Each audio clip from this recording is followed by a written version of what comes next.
বুধবার আগরতলার বনমালীপুর স্থিত রাম ঠাকুর সেবা মন্দিরের সুবর্ণ জয়ন্তী প্রতিষ্ঠা বার্ষিক উৎসব উপলক্ষে এক সাংবাদিক সম্মেলনের আয়োজন করা হয়। সাংবাদিক সম্মেলনে উপস্থিত ছিলেন রাম ঠাকুর সেবা মন্দিরের সাধারণ সম্পাদক স্বপন কুমার বণিক। তাছাড়া উপস্থিত ছিলেন সেবা মন্দিরের অন্যান্য সদস্যরা।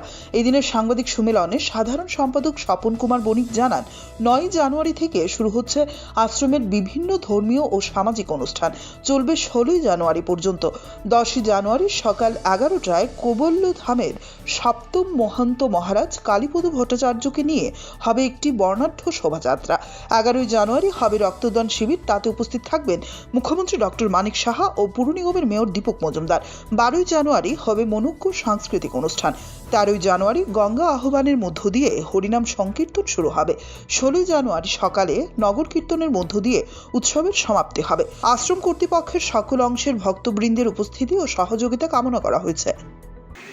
আমরা আমাদের এই বনমালীপুর শ্রী শ্রী রাম ঠাকুর সেবা মন্দিরের সুবর্ণ জয়ন্তী উৎসব বর্ষব্যাপী উদযাপনের লক্ষ্যে আগামী 9 জানুয়ারি থেকে এক ধর্মীয় অনুষ্ঠানের আয়োজন করেছি। প্রথমেই আমি ত্রিপুরা রাজ্যবাসী এবং আমাদের গুরু ভ্রাতা গুরু ভগ্নীগণ যে যেখানে আছে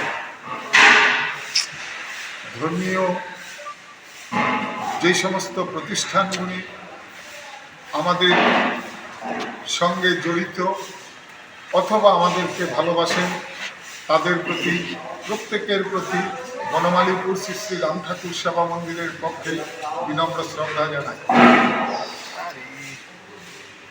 উপস্থিত মিডিয়া বন্ধুদের, আজকের এই প্রেস কনফারেন্সে বনমালীপুর শ্রী শ্রী রাম ঠাকুর সেবা মন্দিরের পক্ষে সম্পাদক স্বপন কুমার বণিক হিসাবে আমি প্রত্যেককে স্বাগত জানাই। Bureau report, CNTV.